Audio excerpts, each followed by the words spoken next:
صاحب یہ دلائل دے رہے تھے آج کہ ججز کی تعداد جو ہے وہ 13 رکنی بینچ جس نے فیصلہ سنا ہے یہاں 11 رکنی کیسے سن سکتا ہے.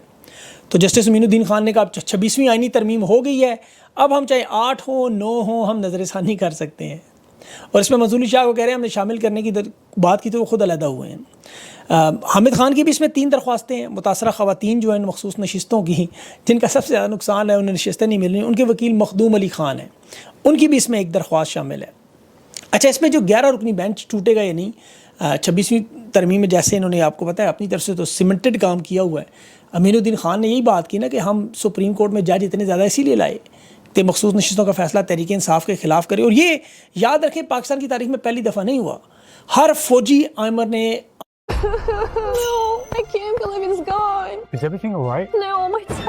معطل کیا یا ترامیم کا سہارا لیا ہے تاکہ اقتدار کو طول دیں، قانونی شکل دیں. ایوب خان نے 1958 کے آئین کو ہی معطل کر دیا تھا. وہ مارشل لا آیا اور 1962 میں ایک نیا آئین لے آیا صدارتی نظام والا. پھر جنرل یحییٰ خان نے بھی 1962 میں آئین ختم کیا اور 70 میں جو انتخابات کروائے قومی اسمبلی کا اجلاس ہی نہیں بلایا، عوامی لیگ کو ان کا مینڈیٹ نہیں دیا، چھین لیا، ملک ٹوٹ گیا. ضیاء الحق نے 8ویں ترمیم کی، بدنام زمانہ 58B2 بہت سارے لوگوں کو یاد ہوگی. قومی اسمبلی توڑنے کے صدر کے پاس اختیارات تھے کہ وزیر اعظم کو جب چاہے برطرف کرے. پرویز مشرف نے 7ویں ترمیم میں توثیق لے کے ایک دفعہ پھر 58B2 کو بحال کروا دیا، صدر کو اسمبلی توڑنے کا اختیار دیا اور PCO کے تحت ججز معزول کیے، دوبارہ حلف اٹھوایا، ایمرجنسی پلس لگوائی، عدلیہ کنٹرول، میڈیا پابندی. یہ سارے غیر آئینی انداز میں اقتدار کو طول دینے کی ایک بڑی لمبی داستان ہے.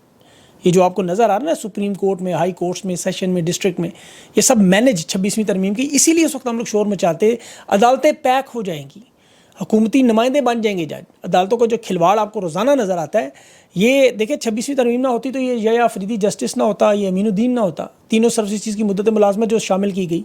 اسلام آباد ہائی کورٹ میں سینیورٹی کے جو مسائل شروع کیے، 15ویں نمبر کے جج کو اٹھا کے لایا گیا تاکہ عمران خان کے کیسز نہ چل سکیں.